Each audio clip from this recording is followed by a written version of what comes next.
काल 2:30-3 वाजता रिझल्ट लागला आणि सगळ्यात आनंदाची गोष्ट म्हणजे त्याच माझ्या मित्राचा निशांत देशमुखचा 2:30 वाजता फोन आला आणि त्यावेळी मी बकरी कातरत होतो आमच्या चुलत्यांची, बकरी कातरायला चालू होती आणि मी खानातच होतो. आणि मग त्यावेळी माझ्या मित्रांनी सांगितलं, अरे भाई 550 551 रँक आला तुझा. रिझल्ट लागणार होता याची कल्पना होती, पण मग 21 ला लागतोय का 22 ला लागतोय याबद्दल काय माहित नव्हतं. पण मग लागून गेला इव्हेंच्युअली. पण मग तेच होते की यार की इथं असताना बकऱ्यांच्या सोबतच असताना रिझल्ट लागला हे खूप भारी. मला खूप छान जाताना राधिका भिडच्या समोरून मला फोन चोरीला गेला, हाताने काढून घेऊन गेले. ऍक्च्युली आता ही गोष्ट म्हणजे मी घरी आज आई-वडिलांना आणि दादाला सांगितलेलं नाहीये.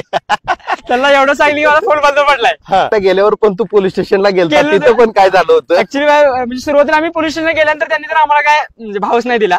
मला ठीक आहे जावा, म्हणजे त्यांच्याशी नॉर्मल सिच्युएशन. मला आता ह्या पोलिसांना सांगायचंय की तुम्ही ज्याची तक्रार घेतली नाही ना तो आता IPS अधिकारी झालाय, लक्षात ठेवा.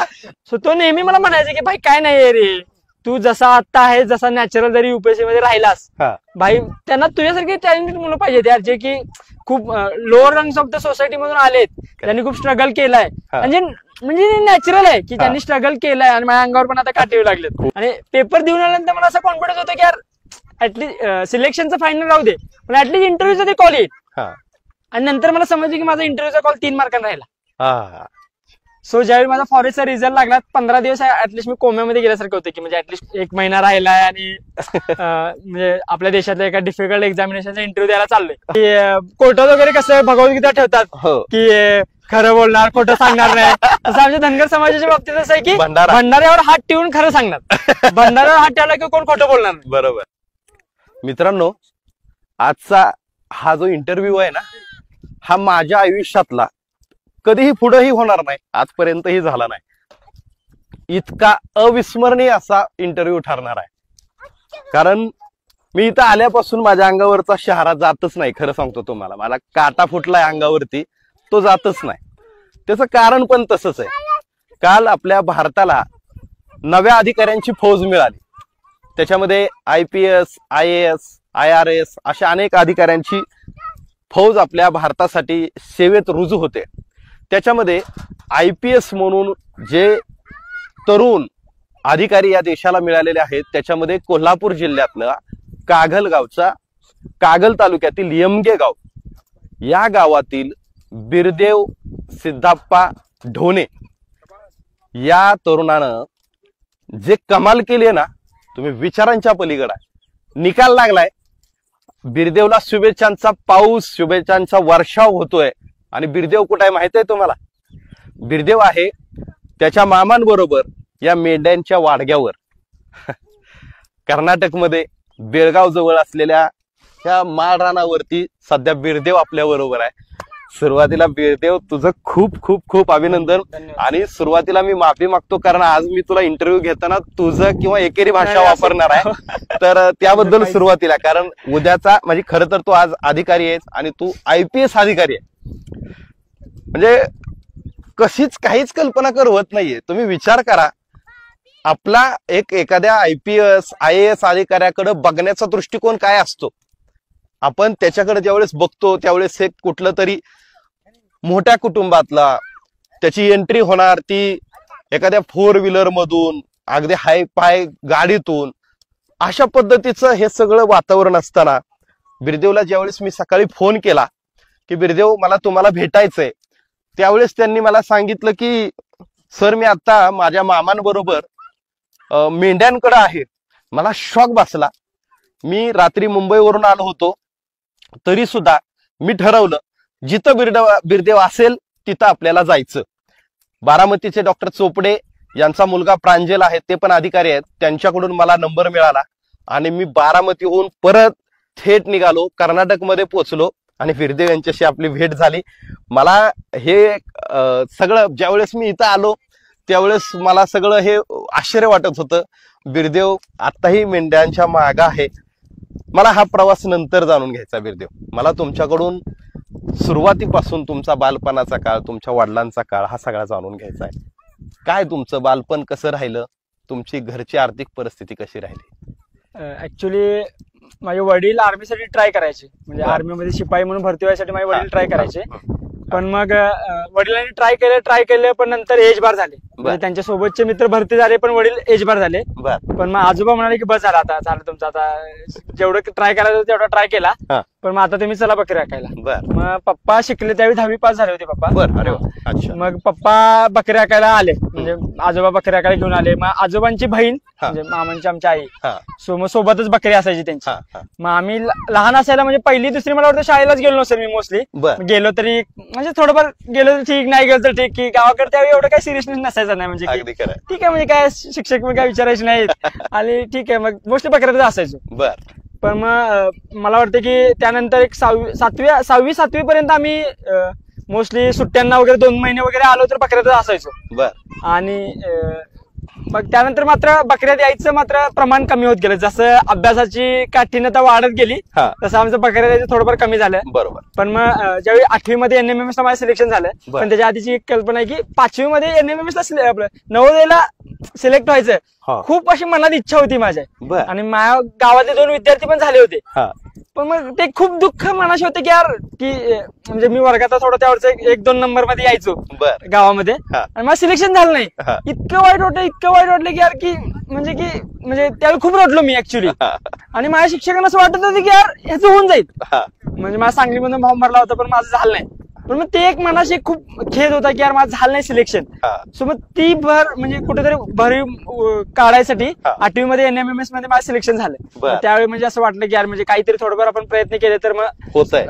आणि पण NMMS ला बसण्यामागचा मेन हेतू होता की पैसे मिळणार होते, म्हणजे ऍक्च्युली की वर्षाला 6,000 म्हणून 4 वर्ष 24,000 मिळणार होते. ते खूप महत्वाचा मेन हेतू होता. पण मग सुरुवातीला माझे आई वडील बकरीच राखायचे, पण जसं आम्ही शिकू लागलो आणि शैक्षणिक मध्ये थोडी प्रगती करू लागलो, मग तसे आमचे शिक्षक वगैरे वडिलांसारखे शाळेकडे बोलावं लागले की पोरगं तुमचं जरा हुशार आहे, जरा लक्ष द्यायला लागते तुम्हाला, बाकीच्या पोरांच्या नादाला बिदाला लागलं तर जरासं बिघडू शकते.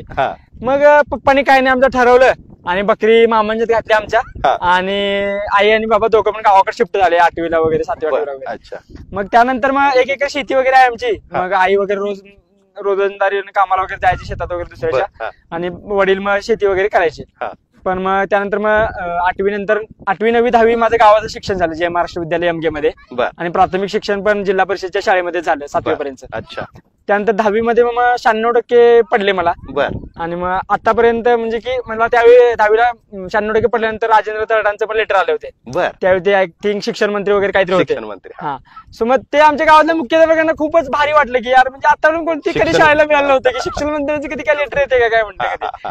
मग ते शाळेत अजून आमच्या फाईलला मला ओरिजिनल पण नाही दिलं त्यांनी मला त्याची कलर कॉपी दिली की असं ते शाळेच्या रेकॉर्डला म्हणून.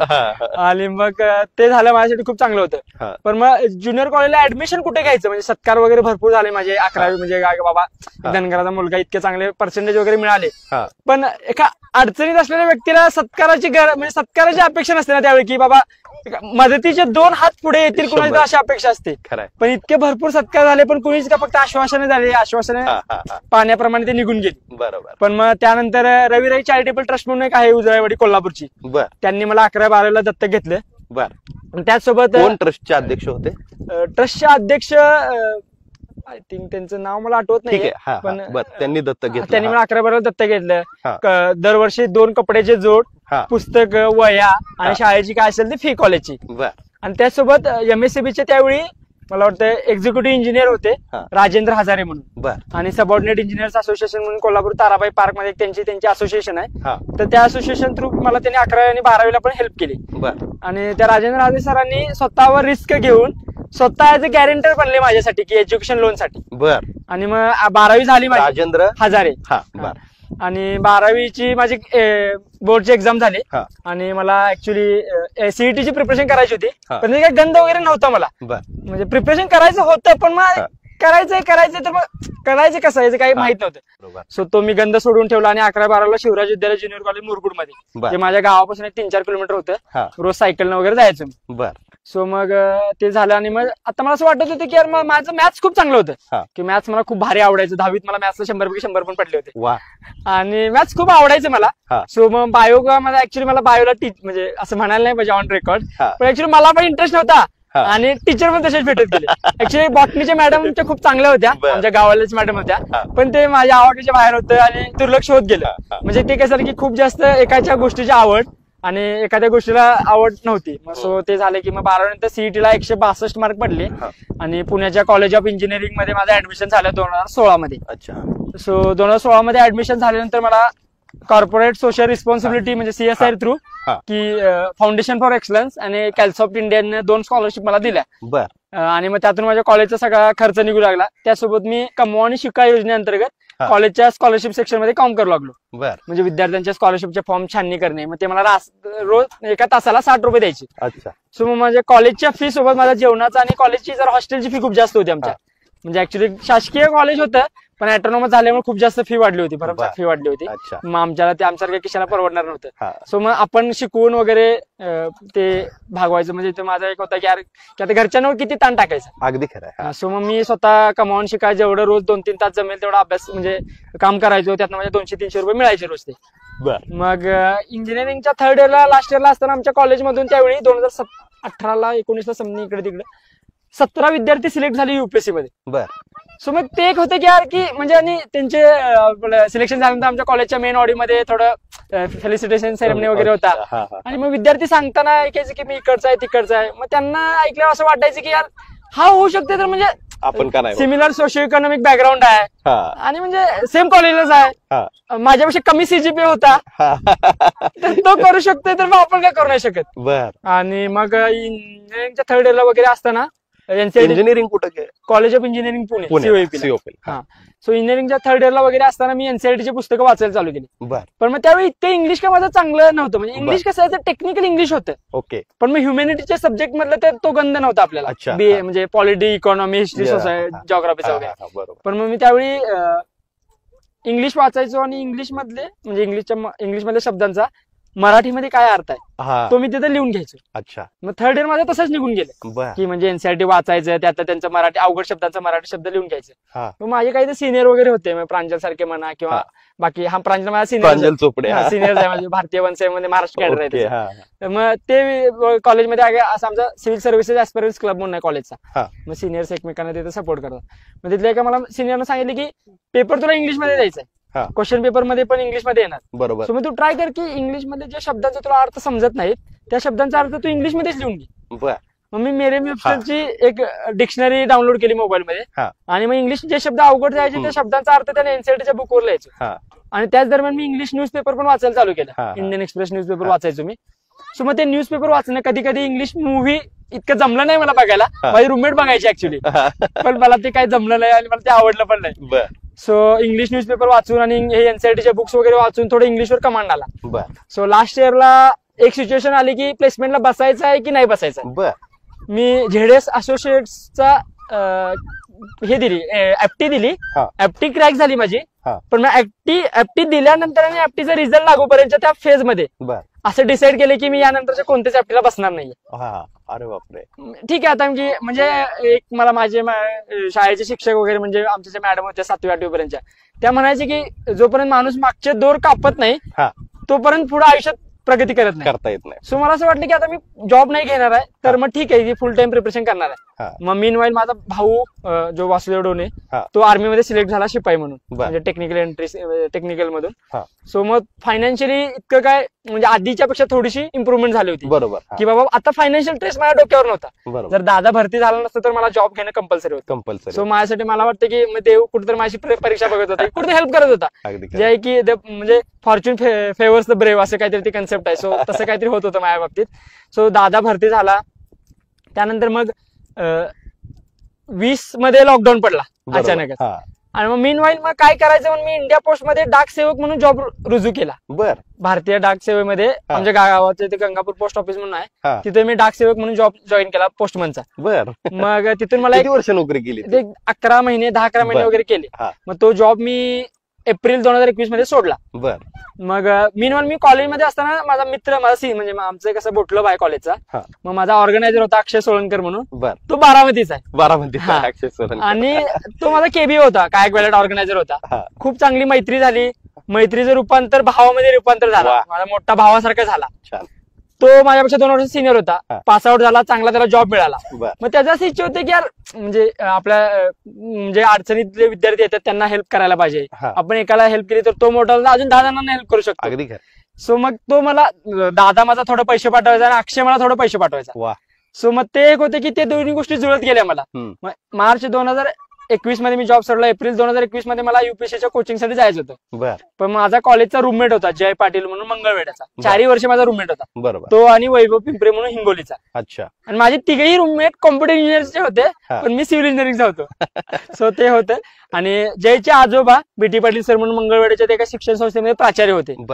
मग त्यांनी आम्ही म्हणजे थोडं घरगुती संबंध पण आमचे झाले होते. आणि जयला पण माझी घरची सगळी परिस्थिती कळाली होती की असा आहे आणि मुलगा इतक्या परिस्थितीतून पण आलाय. मग घरी त्यांच्या माझ्यासारखं डिस्कशन व्हायचं. मग आजोबा प्राचार्य असल्यामुळे त्यांचे एक विद्यार्थी होते पुण्यामध्ये अजित शहा म्हणून. त्यांची यंत्र हार्वेस्टची कंपनी आहे पुण्यामध्ये आरटीओ जवळ. मग त्यांच्याकडे बोलणी केली होती की असा एक विद्यार्थी आहे आणि त्या विद्यार्थ्याला कधी फायनान्शियल गरज पडली तर तुला मदत करावी लागेल म्हणून. मग त्यांनी पण काही सरांचा शब्द नाही पाडला. आणि ज्यावेळी मी आणि जय म्हणजे आजोबांचा नातू आणि मी एकत्र युपीएससी प्रिपरेशन करायला दिल्लीसाठी निघून गेलो एप्रिल 2021 मध्ये.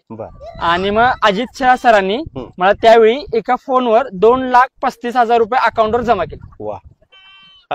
सो मग ते काय नाव त्यांचं? अजित शहा म्हणून यंत्र हार्वेस्ट कंपनी आहे त्यांची पुण्यामध्ये. सो मग ते एक होते की यार आपल्यासाठी भरपूर लोक हेल्प करू लागले आपल्याला. त्याच्यामुळे जबाबदारी म्हणजे रिस्पॉन्सिबल म्हणजे ऍक्च्युली असं होतं की माझ्या घरून मला काहीच ताण नव्हता.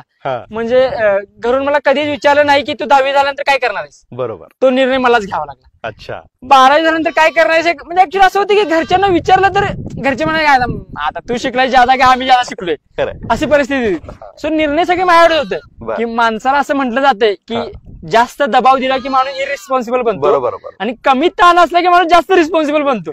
सो माझ्या तसं घडत गेलं, जबाबदारी वाढत गेल्या. सो दिल्लीमध्ये नेक्स्ट आयएस क्लास जॉईन केला मी. एप्रिल 2021 पासून 2022 पर्यंत 1 वर्षाचा क्लास जॉईन केला. मे 2022 मध्ये युपीएससीची पहिली प्री दिली. पहिली प्री दिली आणि पहिली प्री नापास झालो. अच्छा. पहिली प्री पास झाला. तो फर्स्ट अटेम्प्ट होता माझा. पण त्याच वर्षी सीडीएस ची प्री दिली मी. कंबाईंड डिफेन्स सर्व्हिसेस म्हणून लेफ्टनंट म्हणून आर्मीमध्ये जॉईन व्हायची प्री दिली होती. ती प्री निघाली माझी. आणि माझ्या सीडीएसचा इंटरव्ह्यू होता. पण मग त्याच दरम्यान 2023 मध्ये मी दिल्ली सोडलं कारण दिल्लीत राहण्याचा खर्च खूप जास्त होता आणि तो माझ्या खिशाला परवडण्याजोगा नव्हता. बरोबर. आणि दादाला पण पेमेंट किती असणार आहे शिपाई म्हणून आर्मीत काय तुम्हाला माहिती आहे कशी कंडिशन आहे. ती पण खूप चांगली कंडिशन नाही आहे इंडियन आर्मीतल्या शिपाईंची.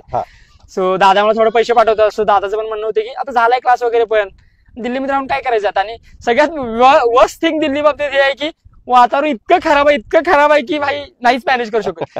गरमीमध्ये इतकी गरमी आहे की नाही सहन करू शकत आणि थंडीमध्ये इतकी थंडी आहे की राहूच नाही शकत. आणि आम्ही ऍक्च्युली दिल्लीमध्ये लाईट येऊ नये म्हणजे लाईट बिल येऊ नये आणि 300 युनिट 200 युनिट फ्री असायचे. अरविंद केजरीवालची कृपा होती आमच्यावर.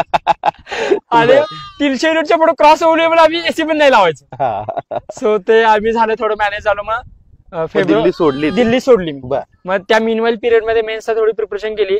माझ्या मित्रांना फोरम आयशी मेन्सची टेस्ट सिरीज लावली होती जय पाटीलनं. त्याची मला थोडी हेल्प झाली. सो मग मेन्सच्या सेक्शनल टेस्ट लिहून थोडंफार मेन्सच्या आन्सर रायटिंगची प्रॅक्टिस झाली. मग फेब्रुवारी 2023 मध्ये ज्ञानप्रबोधिनी पुण्यामध्ये मला ऍडमिशन पाहिजे होते. आणि पण मग ऍडमिशन ज्ञानप्रबोधिनीमध्ये मिळणं म्हणजे खूप कठीण टास्क होता. हो अगदी. आणि तिथली ऍडमिशनची प्रोसेस तिथले विवेक कुलकर्णी सर आणि सविता कुलकर्णी मॅडम ते 2 जण बघतात. आणि म्हणजे असं आहे की त्यांचं स्वतः ते इंटरव्ह्यू घेतात विद्यार्थ्याचा. म्हणजे स्टडी रूमला ऍडमिशन देण्याची त्यांची अनोखी प्रोसेस आहे. त्यांना एखादा विद्यार्थी पटला तरच ऍडमिशन देणार. तिथे वशिला वगैरे काय चालणार नाही की म्हणजे तुम्ही एकदा सरांना पटलं तर ऍडमिशन नाही तर नाही. मग माझे सिनियर म्हणजे प्रांजल चोपडे म्हणा माझा सिनियर होता. आशिष पाटील, प्रतीक फाळके, सुमित साळके वगैरे, सौरभ देशपांडे वगैरे माझे सिनियर लायब्ररीमध्ये होते. सो माझं असं म्हणणं होतं की आता सिनियर आहेत. आणि सीव्हीपीच्या मुलांचं कसं आहे की एक 4 वर्ष त्याच मुलांच्या मध्ये राहिल्यानंतर एक आयक्यू डेव्हलप होतो. नंतर असं होतं की बाकीच्या मुलांच्या मध्ये थोडं मिक्सअप होणं डिफिकल्ट होऊन जातं. बरोबर. मग थोडं वाटलं की यार सिनियर आहे थोडं मार्गदर्शन पण करतील. प्रांजलला सांगितलं की यार थोडं तू बोल सरांशी. मग प्रांजल सरांशी बोलला थोडं विवेक कुलकर्णी सरांशी. आणि मग सरांनी भेटायला मला बोलवलं. मग माझं प्रीचं वगैरे मार्क प्रोबेबल त्यावेळी रिझल्ट लागला नव्हतं कारण युपीएससीचं असं आहे की प्री आता दिली की पुढच्या वर्षी रिझल्ट लागतो. मग सरांनी मला विचारलं. मग सरांनी मला ऍडमिशन दिलं. ऍडमिशन दिल्यावर मला खूप भारी वाटलं कारण सगळे मला विचारायचे की भाई तुझी प्री वगैरे क्लिअर नाही झाली तरी सरांनी तुला कसं काय ऍडमिशन दिलं. मग मला ऍक्च्युअली त्यावेळी काहीच कळलं नाही. मग मी सरांना म्हणायचे काय माहित राव कसं काय ऍडमिशन दिलं मला सरांनी काय माझ्यात बघितलं काय माहित नव्हतं. सो 2000 मग माझा सीडीएसची जी मी प्री दिली होती त्याचा इंटरव्ह्यू माझा एप्रिल 2023 मध्ये होता. आणि माझी युपीएससीची प्री मे 2023 मध्ये होती. बर. मग हे मला थोडं कन्फ्युजन क्रिएट झालं की यार काय करायला पाहिजे, काय नाही करायला पाहिजे, जायला पाहिजे, नाही जायला पाहिजे. हो. कारण इंटरव्ह्यू, एसएसबीचा इंटरव्ह्यू म्हणजे मुलं त्यासाठी आयुष्य वाया घालवतात. बरोबर. आणि माझ्या हाताची संधी आलेली आणि मला संभ्रम होता की जायचंय की नाही जायचं. मग मी आमच्या त्या सविता कुलकर्णी मॅडम होत्या, त्यांना म्हणजे आम्ही त्यांना ताई म्हणतो आवडीने. आणि मग ताईंना वगैरे भेटायला गेलो की त्या सायकोलॉजीमध्ये त्यांची पीएचडी आहे. बर. मग त्यांना भेटायला गेलो आणि माझी सगळी परिस्थिती सांगितली की असं झालंय असं झालंय. मग ताईंनी मला त्यावेळी सांगितलं की मला आता ह्या सिच्युएशनला असं दिसतंय की तुझी युपीएससीची प्री निघते. वा. सो तू डिसाईड कर की जायचं की नाही जायचं. बर. कारण तू गेलास तर तुझे ते जायचे यायचे 2-4 दिवस, जर स्क्रीनिंग झालास तर ते पुढचे 5 दिवस, 10 दिवस गेले. आणि तो क्रिटिकल पिरियड होता. एप्रिलच्या एंड मध्ये माझा इंटरव्ह्यू आला होता. सो म्हणजे हा निर्णय म्हणजे तुझ्या आयुष्यातला सगळ्यात मोठा निर्णय होता. म्हणजे त्यावेळेस जर तू तिकडे इंटरव्ह्यूला जात होता तर मग इकडे तुझी माहित नाही म्हणजे की सांगता येत नव्हतं. बरोबर. सो मग एप्रिल 2023 मध्ये माझा दुसरा अटेम्प्ट होता. प्री दिली. त्यावेळी माझी सिव्हिल सर्व्हिसेसची पण प्री निघाली आणि फॉरेस्ट सर्व्हिसेसची पण प्री निघाली. मीनवाईल मला प्रिपरेशन करताना डेंग्यू झाला सिव्हिलच्या मेन्सच्या दरम्यान. पण ठीक आहे, एक्सक्यूज नव्हतं. मला 675 मार्क पडले. तर मला समथिंग कट ऑफ 30-35 मार्कांवर वगैरे राहिला सिव्हिलचा कट ऑफ. त्यानंतर मग सिव्हिलला झालं नव्हतं, एक खंत होती. आणि आजारी पडलो होतो, एक खूप जास्त खंत होते की माझा दादा नेहमी म्हणायचा अभ्यास कमी कर, आजारी पडू नकोस. कारण तो थोडा फिजिकल फिट असायचा आणि खूप मेंटेन असायचा, त्याचा डाएट वगैरे खूप मेंटेन असायचा. सो मी फॉरेस्टच्या मेन साठी नागपूरला गेलो. मग प्रांजल त्यावेळी फॉरेस्टचा रिझल्ट लागला होता प्रांजलचा, आयएफएड झाला होता. आणि प्रांजलने मला खूप हेल्प केली म्हणजे ऑप्शनल कोणता घ्यायचा, ऑप्शनलला कसा अभ्यास करायचा. त्या 50 दिवसामध्ये मी 2 ऑप्शनलचं प्रिपरेशन केलं. आणि पेपर देऊन आल्यानंतर मला असं कॉन्फिडन्स होतं की यार ऍटलीस्ट सिलेक्शनचं फायनल राहू दे, पण ऍटलीस्ट इंटरव्ह्यूचा ते कॉल येईल. आणि नंतर मला समजलं की माझा इंटरव्ह्यूचा कॉल 3 मार्कांना राहिला. सो ज्यावेळी माझा फॉरेस्टचा रिझल्ट लागला 15 दिवस ऍटलीस्ट मी कोम्यामध्ये गेल्यासारखं होतं की म्हणजे ऍटलीस्ट खूप डिसअपॉइंटेड झालो होतो. कारण माझ्या सोबतच्या मित्रांचं झालं होतं जे आम्ही एकत्र करायचं. बरोबर. मग 2023 मध्ये मग माझा मित्र एकदम खूप चांगला मित्र निशांत देशमुख आयएफएस झाला इंडियन फॉरेस्ट सर्व्हिस मध्ये, त्याचा चांगला रँक आला. आणि अजून एक माझा मित्र होता अक्षय वाळे म्हणून, त्याचा मग रँक आला. मग जवळच्या मित्रांचा रँक आला आणि आपला आला ही खंत होती. 2000 पुन्हा एकदा मला जिद्द पण तयार होती. मग निशांतने मला खूप मोटिवेट केलं की अरे ठीक आहे यार, काय नाही म्हणजे success is a temporary, hard work is permanent. हा त्याचा नेहमी म्हणायचा की. आणि मग त्यांना ते मला सांगितलं की यार काय नाही, पुढच्या वेळी ट्राय कर. मग निशांत पण फॉरेस्ट झाला होता, पण त्याला आयएएस बनायचं होतं, तो रिपीट करणार होता. सो मग आम्ही एकत्र रिपीट केलं. त्याची पण प्री निघाली, तो तर मास्टर्स होता प्रीचा, माझी पण प्री निघाली. मग प्री झाल्यानंतर माझं मेन्सला मुंबईला द्यायला गेलो आम्ही. त्यावेळी मुंबईला मेन्स दिली. मागच्या वेळी माझा ऑप्शनल खराब झाला होता. 2023 ऑप्शनलला मार्क कमी पडले होते, 215 पडले होते मला. जर मला ऑप्शनलला मार्क मिळाले असते 250 वगैरे तर त्याच वेळी मी इंटरव्ह्यू दिला असता. पण मला ऑप्शनल अनफॉर्च्युनेटली माझा पेपर 2चा अभ्यास झाला नव्हता. सो माझं गंड होतं ते.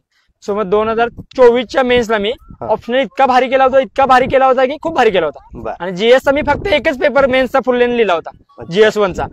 त्यानंतर मी कोणते जीएसचे पेपर लिहिले नव्हते, पण ऑप्शनलचे मी 9 पैकी 7 वगैरे पेपर लिहिले होते. कारण ऑप्शनल मध्ये थोडंसं मला की बॅकफुटवर आहे असं वाटत होतं. पण अनफॉर्च्युनेटली असं झालं की जीएसचे पेपर माझे सगळे कव्हर झाले, एसए पण ठीकठाक गेला होता. पेपर 1 ऑप्शनलचा पण चांगला गेला होता, जो की माझा स्ट्रॉंग पॉईंट होता. त्यावेळी मला 2023च्या मेन्सला पण चांगले मार्क पडले होते. मग मला असं वाटत होतं की त्या मार्कांमध्ये अजून एक 10-15 मार्कांची वाढ होऊन जाईल, म्हणजे तो 150-160 पर्यंत जाईल. पण पेपर 2 इतका रॅन्डम निघाला की खूपच अवघड निघाला. पेपर देऊन मला असं झालं की अरे भाई साहेब काय इतका अभ्यास केला आणि दरवेळी स्ट्रेट फॉरवर्ड पेपर असायचा आणि आता खूपच रॅन्डम पेपर झाला. मग मला ते खूप वाईट वाटलं. मीनवाईल माझा सीएपीएफचा प्री निघाली, माझी सीएपीएफची म्हणजे त्यांची प्री आणि मेन्स एकाच दिवशी असते. मग आता रिझल्ट अनफॉर्च्युनेटली माझी फॉरेस्टची प्री निघाली नव्हती. मग आता काय करायचं म्हणून मी सीएपीएफच्या फिजिकलची तयारी चालू केली. सीएपीएफच्या फिजिकल पण क्लिअर झालं, मेडिकल क्लिअर झालं. आणि सीएपीएफचा पण माझा आता पुढच्या मे महिन्यामध्ये इंटरव्ह्यू आहे युपीएससीचा, त्या असिस्टंट कमांडंटसाठी. आणि मग समथिंग 20 डिसेंबरला वगैरे युपीएससीचा निकाल लागला.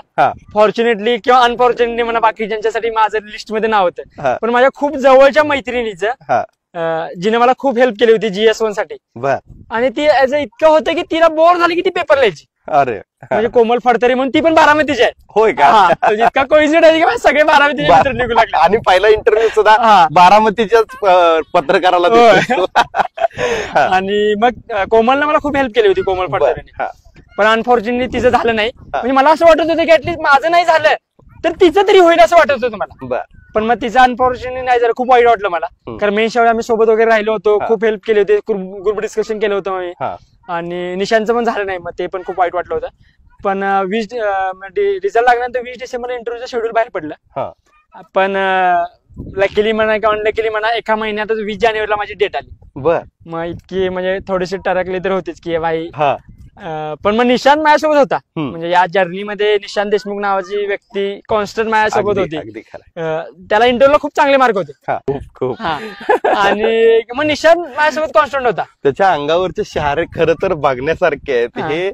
ही सोपी गोष्ट नाहीये मित्रांनो. म्हणजे हा जो प्रसंग आहे ना, मी आल्यापासून माझ्या अंगावरचा शहारा जात नाही. तो एक एक प्रसंग त्याच्या आयुष्यामध्ये जे जे काही घडलंय ना, हे सगळं आदर्श म्हणजे एखाद्या सिनेमासारखं वाटतंय मला. सगळं ही स्टोरी सगळी सांगतोय मी, तुला कट करणार नाही पुढे आपण. आणि मग त्यानंतर मग निशांत मला म्हणजे म्हणजे युपीएससीचा इंटरव्ह्यूचं शेड्यूल आलं. आणि मग निशांत मला म्हणायचं, अरे बाई काय नसते, जितक्या लवकर इंटरव्ह्यूची डेट येईल तितकं बाहेर असते. कारण पॅनल मेंबर पण फ्रेश असतात, त्यांना पण मोटिवेटेड असतात आणि नवीन मुलं असतात, त्यामुळे क्वेश्चन पण वेगवेगळे असतात. आणि डॅब बेस्ट इंटरव्ह्यू वगैरे होते. सो मग बाकीचे मग विवेक कुलकर्णी सर ज्ञान प्रबोधिनीमध्ये थोडे मॉक इंटरव्ह्यू वगैरे व्हायचे, त्यांची प्रेरणा बॅच वगैरे लावली होती मी.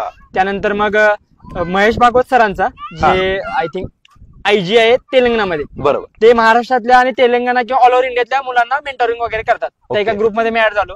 इंटरव्ह्यूचं मटेरियल वगैरे मला मिळालं. मग त्या दरम्यान युनिक अकॅडमीचे प्रवीण चव्हाण सर म्हणून, म्हणजे मी स्पेसिफिकली मेन्शन करतोय, आपल्या गावाकडच्या मुलांना कसं असते की ऍक्च्युअली काय पाहिजे काय नसतं हे माहित नसते. बरोबर. मग प्रवीण चव्हाण सर असं होते की म्हणजे निशांत मला सांगितलं होतं, आणि कोमल पण फॉरेस्टची इंटरव्ह्यू देऊन आली होती. तिने पण सांगितलं होतं, प्रांजलने पण सांगितलं होतं की प्रवीण सरांच्या सोबत जाऊन ये. मग मी प्रवीण सरांच्या सोबत गेलो सुरुवातीला भेटायला. नाईट पॅन्टवरच गेलो मी सुरुवातीला पहिल्यांदा भेटायला. मग सरांना वगैरे भेटलो. मग सर भेटून वगैरे खुश झाले की यार म्हणजे इतका डिफिकल्ट सिच्युएशन मधून तू मेन्स क्रॅक करतोय, हीच खूप आनंदाची गोष्ट आहे. मग सरांनी मला सांगितलं की आपण काय करूया, डॅफ ब्रेक करूया आणि छोटे छोटे पॉइंटवर तुझे मिनी 1-on-1 मॉक घेऊया. मग म्हणजे मी पोस्टामध्ये जॉब करत होतो, तर त्या पोस्टाच्या सगळ्या स्कीम्स म्हणा, किंवा समजा पोस्टामध्ये तुला टॉपचा अधिकारी बनवला तर तू काय निर्णय घेशील पोस्टाच्या बाबतीत, मग किंवा पोस्ट बंद करायला पाहिजे का, कारण लॉस मध्ये चाललंय का, हे असे सगळे वगैरे क्वेश्चन्स. किंवा माझी हॉबी होती शीप अँड गोट रिअरिंग बद्दल, म्हणजे मेंढपाळ म्हणजे माझी हॉबी टाकली होती मी डिटेल ऍप्लिकेशन फॉर्म मध्ये. मग त्यामध्ये सगळी माहिती की म्हणजे तुमचे आता सगळे म्हणजे बकरी आहेत, तर मग बकरी कुठून कुठं फिरताय सीझन वाईज, बकऱ्यांना कोणत्या प्रकारचे रोग होतात, त्यांना कोणत्या प्रकारची औषधे देताय, बकऱ्यांचा मिल्क यील्ड किती आहे, त्यांचा मिल्क यील्ड वाढवायला काय करायला पाहिजे, वूल इंडस्ट्रीचा इंडियामध्ये काय सिच्युएशन आहे, मग तुमचं जे आम्ही लोकर उत्पादन करतोय ते कमी का आहे. मग असं सगळ्या गोष्टींचा म्हणजे इंटरव्ह्यू साठी त्यांचं काय म्हणणं आहे, तुम्ही जे फॉर्म मध्ये टाकलंय त्याबद्दलच्या बेसिक गोष्टी तुम्हाला सगळ्या माहित असायला पाहिजे. काही वेळा असं होतं की मुलं आर्टिफिशियल हॉबी तयार करतात, बरोबर, आणि त्याबद्दल वाचतात आणि ते मगअप करतात. बरोबर. माझ्या बाबतीत ते नव्हतं. आणि ऍक्च्युअली इंटरव्ह्यू मध्ये हेच झालं. त्यांनी मला क्वेश्चन विचारला की शेळी किती दूध देते. मी सांगितलं की 300-400 ml वगैरे दूध देत्या.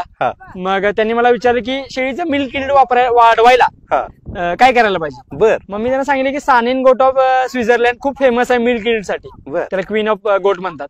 त्याच्यासोबत क्रॉस ब्रीडिंग वगैरे केलं तर आपण मिल्क यील्ड वापरू शकतो, वाढवू शकतो.